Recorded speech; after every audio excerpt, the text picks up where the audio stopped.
Hi, I'm Spencer Christian. On this episode of Tracks Ahead, we'll visit with a man who has taken his vocation and used it to literally take railroading to new heights. We'll look into the last car float operation in the country and head just south of Tokyo to attend rail days, ride some unusual rail cars, and experience some quiet Japanese hospitality. Next up, the Tracks Ahead crew travels to Argentina for a rail adventure through the vast expanses of Patagonia. This fantastic trip takes them all the way down to Tierra del Fuego, which literally means the land's end. Off in the distance, a lone, narrow-gauge steam engine is the only sign of life. It's certainly not what most people envision when they think of Argentina. But this is the Argentina of diesel and steam engines that chug through the vast expanses of Patagonia. The La Trochita, a truly rare narrow-gauge train. And finally, El Tren del Fin del Mundo, or the train at the end of the world. We start in the town of Bariloche, in the foothills of the Andes and a gateway to the Patagonian region.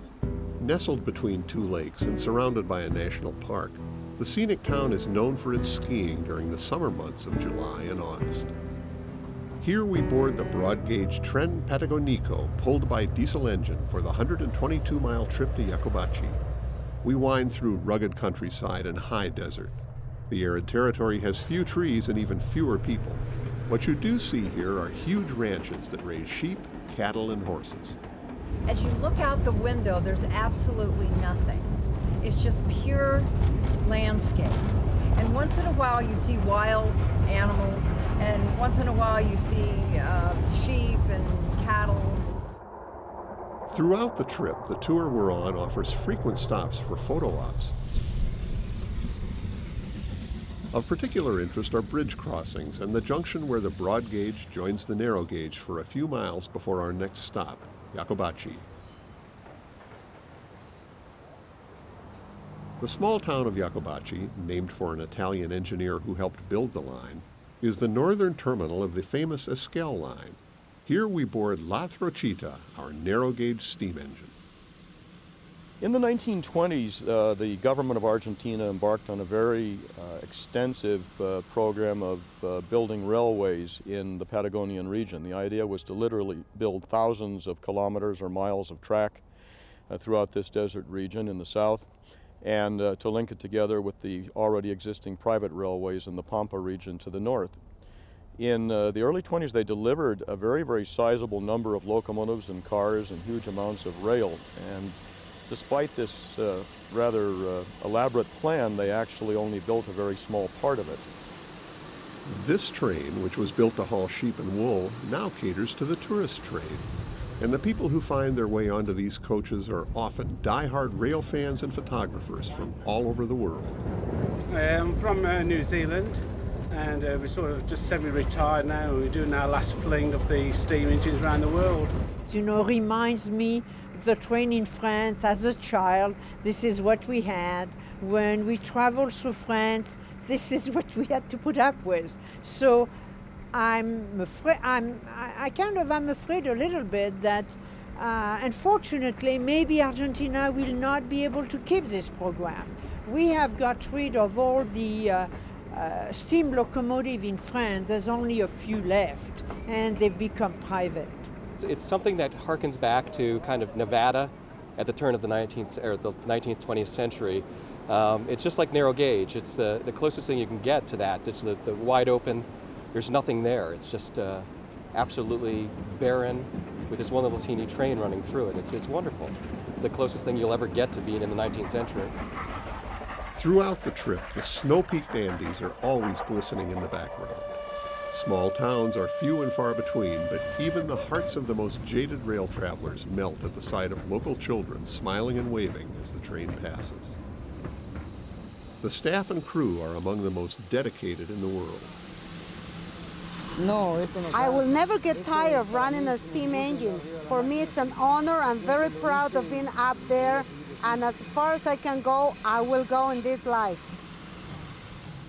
Back at Bariloche, we take a short excursion aboard El Historico Tren for a 38-mile jaunt to Perito Moreno. The engine and restored wooden cars, all built in 1912 in Scotland, are well maintained by a preservation society. Unlike La Trochita, this train is appointed with luxurious details rivaling the Orient Express.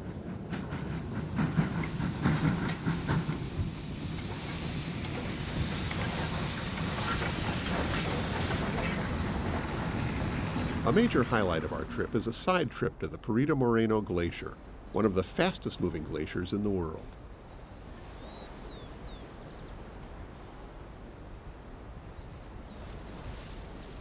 Our next side trip includes Torres del Pines, a famous national park of valleys, glaciers, and mountains. With all this unspoiled beauty, one could almost envy the life of the guanacos and the rias that call this place home. We have just one more memorable destination before we head home. Just outside Ushuaia, the most southern city in the world, El Tren del Fin del Mundo, or Train at the End of the World. In this country of extremes, here's one more. This is the most southern railroad on the planet. The railway was originally built as a prison railway to haul prisoners to and from a detention area to take them out, I believe, probably to logging operations where the prisoners were put to work. And it was abandoned many years ago, but with the sudden growth in the tourist traffic, and that tourist traffic depends heavily on the steamship business, on cruise ships, investors came to the area and rebuilt the railway. And the railway is very, very interesting because, well, first of all, the gauge is only 500 millimeters, which is about 20 inches. So it's a true narrow gauge line. But the thing that attracts a lot of people who don't go there simply for tourism is the fact that the railway has two very unusual locomotives.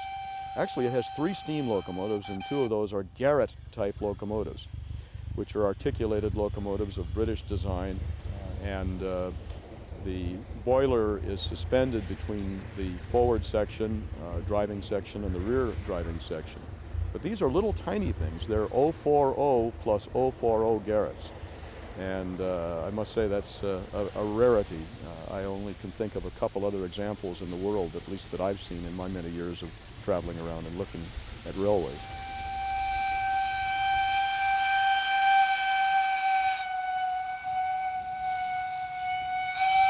This is one of the most spectacular physical regions in the world. You've got the Andes to the west, you've got this high desert to the east, you've got amazing wildlife, you can see, of course, snow-capped peaks, and then, of course, you have these railroads that bring us here in the first place. Put them all together, and it's one of the most wonderful places in the world to see and to photograph and to ride trains.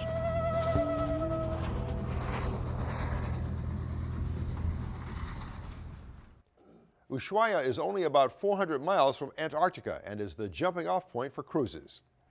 Garden railroads often start small and expand to fill the yard, but one man expanded his railroad beyond the yard, taking it to a higher level. Model railroads are often inspired by a certain time and place. Many pay tribute to a special railroad from days gone by. But the Wild Eagle Garden Railroad in Phoenix, Arizona is no trip down memory lane. It's a freestyle showcase of one man's creative energy. Dan Hogue started his railroad in 1997, and since then he's kept this single purpose in mind: keep it interesting. I started out, I liked steam engines and stuff. I just wanted to make something interesting and fun, and always switch things around so something new was happening all the time. And then I sort of liked the 30s and 40s, and it sort of grew into that, and now I use diesels, and whatever I like, I just do. The Wild Eagle is a G-scale railroad that runs on 500 feet of track around 3 connected loops. With help, Dan can run 4 trains at one time. My control system is battery-powered remote control, and that because I wasn't very good at wiring, so I thought that way I don't have to worry about anything down on the track. The only thing that's electrical would be the reversing units, of course, and they just run back and forth by themselves.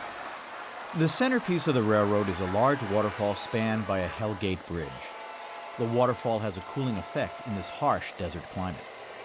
When Dan first started his railroad, the Arizona sun destroyed his wooden structures as well as the flowers planted by his wife, Patience. One of the things that I think has really benefited this particular railroad is the fact that we've got these enormous shade cloths as awnings built over top of the railroad. Dan also searched for different materials other than wood for his structures. As a welder by trade, he found his answer one day at work. I have a welding shop, and I said to myself one day, let me see, steel bridges. There were steel bridges, and they were made out of steel, so why aren't I making bridges? And so I started there, and then I started creating other things after that to buildings and structures and all sorts of things, and they really hold up, and you don't have to worry about the sun. You just, if you don't like something, you paint over it. Dan's latest design is this overhead train system installed on his back porch. Before tackling this outdoor project, Dan decided to experiment by building one inside his home, his newly remodeled home.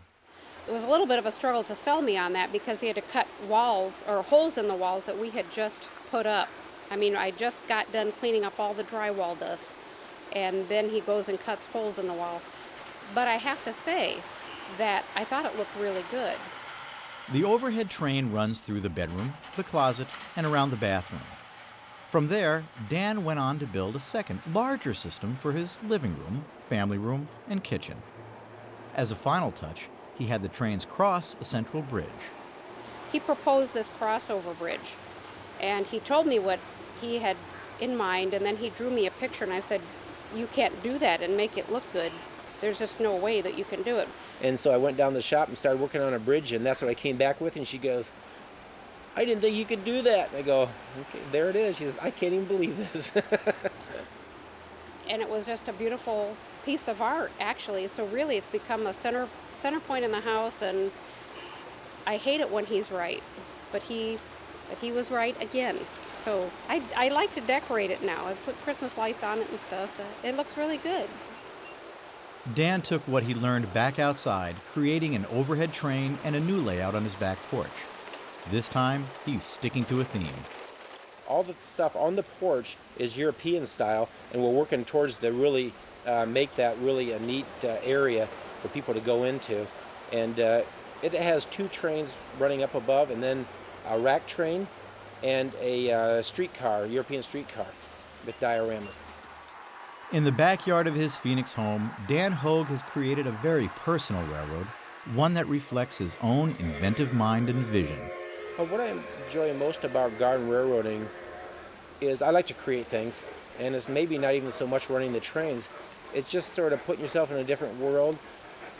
As it turns out, Walt Disney was a huge train fan, which I did not know. But see, I'm a huge Disney fan, so I can appreciate this mind that Dan has. He's like a genius. The Wild Eagle Railroad looks complete, but for Dan, it's a work in progress.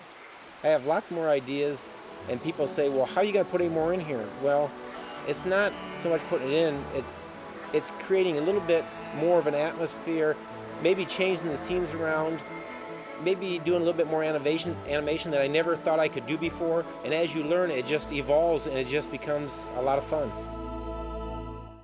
Dan's iron shop still makes full-size gates and fences, but as you've seen, they're now expanding the business, making steel structures for garden railroads.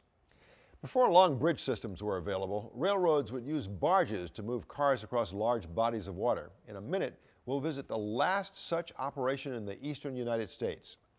Japan's Odakyu Railway is the gateway to the beautiful Hakone Lakes region, which is just south of Tokyo.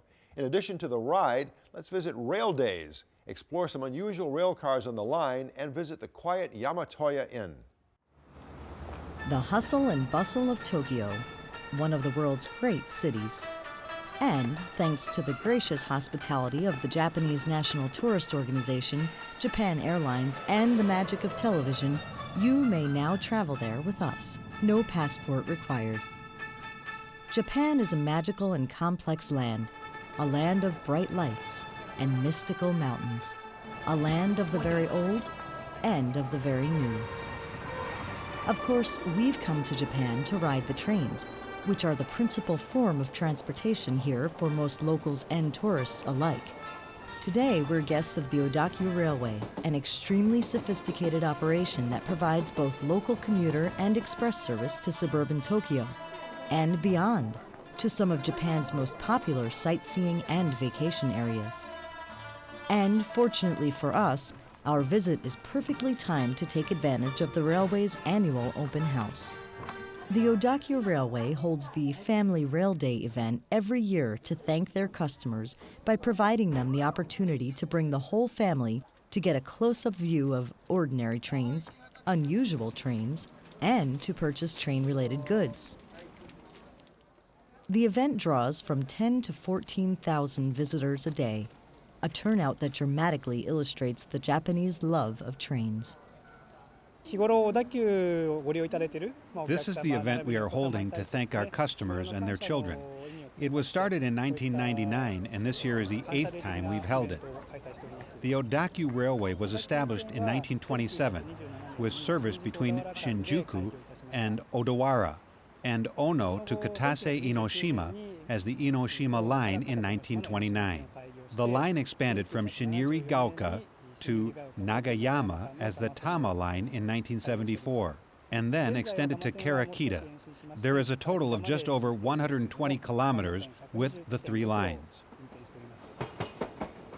The standard commuter service delivers thousands of passengers daily to work, home, and shopping, using electric trains that scurry about the countryside without polluting the atmosphere. The Japanese are so dependent on commuter trains to get to work, the railroad issues excuse notes for workers to show at their office when there are delays in the schedules. The railway places a high value on keeping to the schedules, but with so many trains running, job one is keeping them running safely. By far, the most interesting and exciting aspect of the Odakyu Railway is its fleet of high-speed express trains, affectionately referred to as romance cars. The original romance car was retired in 1999, but incorporated the bird's nest cockpit for the operator, which is still featured in some of the more modern romance car trains in use today.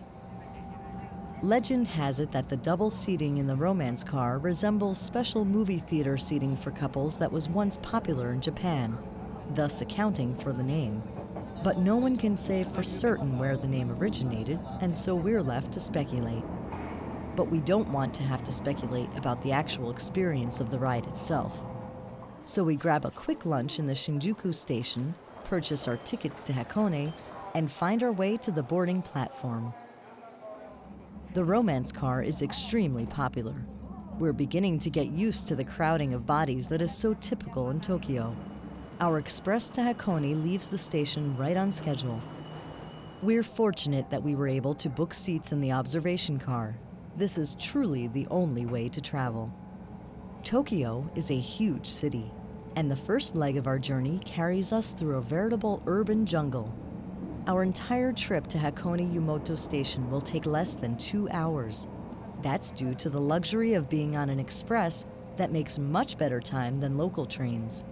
We soon realized we didn't have to wolf down our lunch on the run at Shinjuku Station. It appears the onboard meal service on the romance car is nothing short of exquisite. At last, we're out of Tokyo, passing through suburban areas, on our way to Odawara, our one stop along the way to Hakone. We're getting off here in Odawara for a short sightseeing trip to the Odawara Castle. The building on the castle's original site is an external recreation of an important samurai dwelling from the 15th century. It now serves as a museum. A brief tour of the grounds affords us some surprising scenes. One would not have expected a zoo on the castle grounds. Soon we're back to Odawara Station and board another romance car express for the final leg of our journey to Hakone. At last, we're speeding through open countryside and are grateful we booked passage in the observation car so our view of the scenery is optimized. And just as we're beginning to wish our magical journey would never end, we pull into the very modern Hakone Yumoto Station. This marks the final leg of our visit today with the Odakyu Railway. From here, we find our way, first by local train, and then by the most dramatic cable car ride imaginable, down into the Hakone Valley, and ultimately to our destination, the Yamatoya Inn, where we'll spend the night.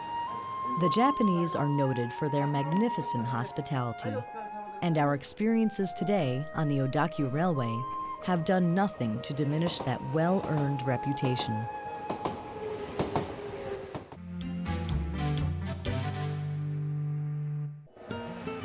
Question: what does this quaint, early 20th century interurban railway car have in common with these freight cars boarding a Chesapeake Bay barge?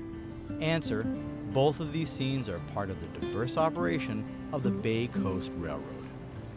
As both a commercial freight transporter and a rail fan tourist enterprise, the Bay Coast, headquartered in Cape Charles, Virginia, is a truly unique slice of American railroading.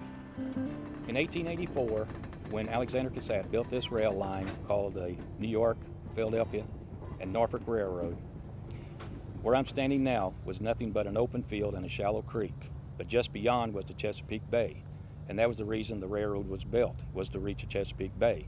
His plan was to build rail barges with railroad tracks on them to ferry rail cars back and forth across the bay to connect Norfolk with the northeast markets of Philadelphia and New York. It is believed that these rail barges were the first in the world and later copied by other railroads. The Bay Coast Railroad continues to float rail cars today, as Cassatt did in 1884, and the rail barge that we use can hold 20 to 25 rail cars, and it's our 26-mile movable bridge. In the early days of the float, used to be a lot of agricultural produce that used to go, strawberries, whatever vegetables they were growing at the time, and that continued on. They used to have stone, coal was a big mover. Currently we handle stone, we handle grain off the shore going to mills in the north, LPG gas, some coal, and cement and fertilizer. The barge gets across the bay by use of a tug, and the tug, once it departs from Cape Charles, will actually unpin because we're pinned to a float bridge. He then will swing around and use a hawser or a tow line, and he will tow the barge from Cape Charles, for example, to Little Creek. Once he gets about 1.5 miles out from Little Creek, he will then come alongside the barge, reeling in his hawser as he goes, and then he will hip it, attach it to the side, tie a line to it, and take it into to be pinned that way. Well, the process of pinning begins with raising and lowering the float bridge, and we will do that just by adding power and pumping the water out. That'll raise it. To lower the float bridge, we're going to put the power on, and we're going to just raise the hydraulic arm. That allows water to come into the float bridge, thereby sinking it. And we can come very close to adjusting that right on the mount. The tug will bring the barge in, and he will come in at an angle, and we will then get one pin in place. Once that one pin is in place, we'll use the tug to swing the barge around, and then we will be putting the other pins in place. And the other pins are put in by an individual with a pry bar, just basically taking it in 1 or 2 notches at a time, getting it in place. The unsung hero in this whole process is the tug captain, who really needs to be sharp to position the barge accurately enough for the pinning to take place.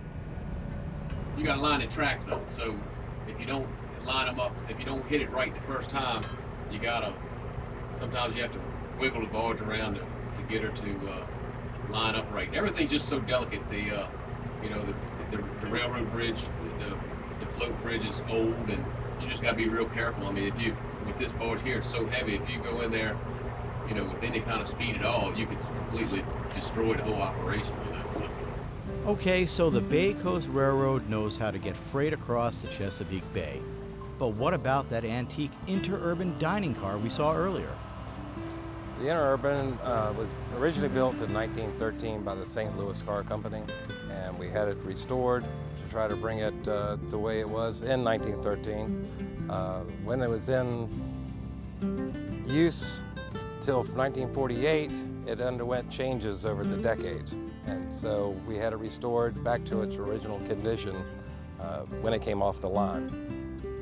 The dining car is set up with 5 4-seat tables and 5 2-seat tables for a total of 30 people. And the front of the car, we have put in a catering galley with steam tables. So the food will be brought over from one of our restaurants and plated on board. 50 years ago was the last time you could ride the rails as a passenger. Since then, it's been all freight. And so we want people who have never experienced rail before to be able to enjoy it. Children who have probably never ridden a rail before to be able to enjoy it and just enjoy the scenery. The Bay Coast Railroad, a bit of our past, operating in the present, and full of promise for the future. still employing these creative applications of the ageless technology we call railroading.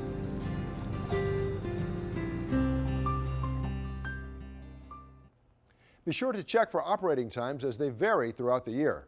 That's it for this episode. Please join us next time for more Tracks Ahead.